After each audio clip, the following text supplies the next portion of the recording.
Kalau Allah menimbang hidup kita di atas neraca, kita ini berat atau ringan? Loh, kalau Allah sih nggak perlu lagi diuji. Allah kita memang sudah mulia dan dia tidak membagikan, dia tidak akan berbagi kemuliaan.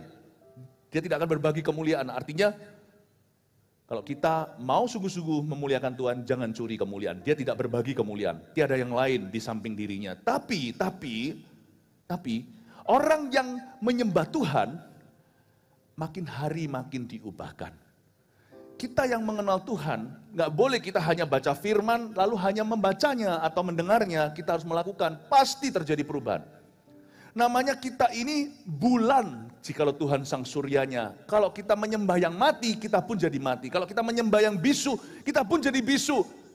Tapi kalau kita menyembah Allah yang hidup, kita pun akan dihidupkan. Jadi mau nggak mau, kita sebagai bulan, kemuliaan Tuhan pasti tertularkan. Nggak ada orang yang menyembah Tuhan, lalu jadi opposite atau menjadi lawan katanya. Gak ada orang yang semakin menyembah Tuhan semakin membenci sesama. Gak ada orang yang semakin mengasihi Tuhan semakin berzina. Gak ada, gak bisa. Makanya itu usia kita jadi orang Kristen secara agamawi tidak menjamin orang itu sungguh-sungguh mengikut Tuhan.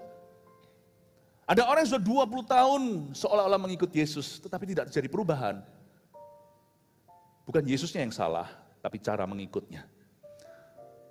Mari kita sungguh-sungguh mengerti kehendak Allah. Sehingga kita tidak melakukan ibadah kita secara lahiriah namun memungkiri kekuatannya.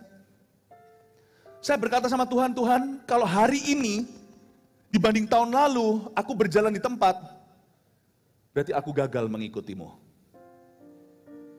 Karena orang yang mengikut Tuhan pasti akan bertumbuh rohaninya. Kemuliaan Tuhan akan semakin nyata.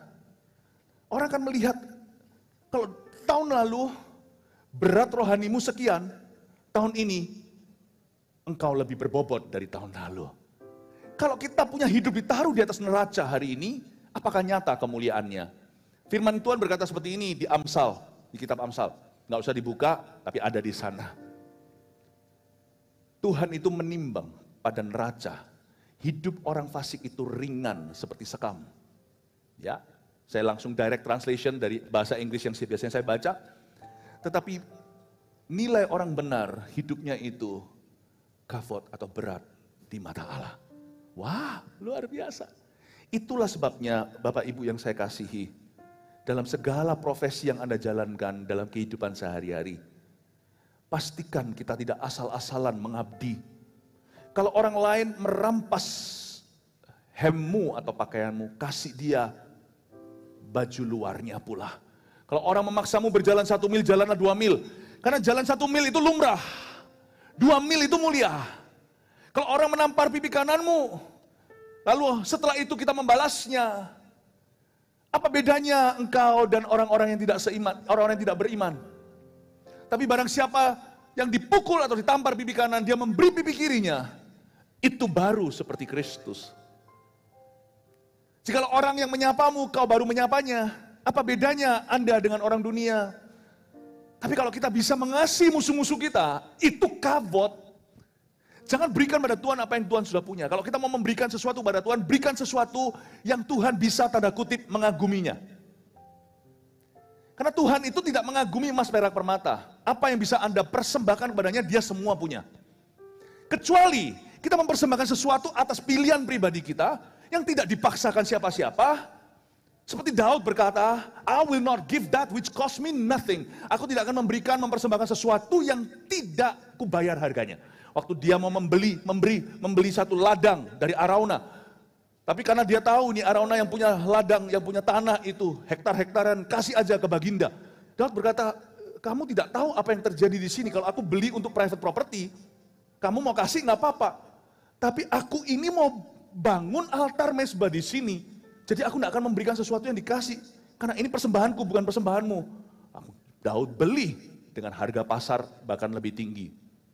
Dari situ kita mengerti sesuatu bahwa kalau kita mau mempersembahkan apa-apa kepada Tuhan, terutama hidup kita dulu dan apa yang hidup kita hasilkan, persembahkan sesuatu yang Tuhan bisa mengaguminya. Sorry kalau saya bilang mengagumi, Tuhan tidak mengagumi siapa-siapa. Tapi ini bahasa manusia untuk lebih mudah dimengerti. Berikan sesuatu yang dari kavot.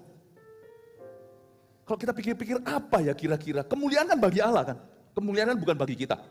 Jadi kalau kita sekarang ditampar pipi kanan, kita kasih pipi kiri, kita lakukan itu bukan untuk musuh kita. Kok enak, dia habis tampar aku, kok aku kasih dia pipi satu. Kalau kita lakukan itu, I do this for you, aku lakukan untuk Tuhan Yesus. Kalau kita melakukan sesuatu, kita lakukan itu bagi Allah.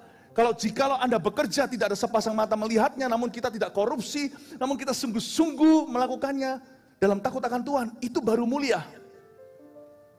Jikalau orang dilihat baru takut berbuat sesuatu, tapi kalau nggak ada orang melihatnya, itu namanya takut akan Allah. Nah itu baru mulia, karena orang dunia nggak bisa. Orang dunia nggak bisa.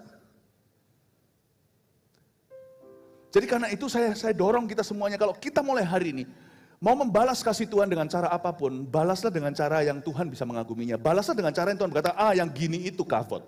Ini kemuliaan bagi aku. Buat Tuhan bangga sama kita, yang gini nggak biasa. Yang itu semuanya biasa. Yang ini luar biasa.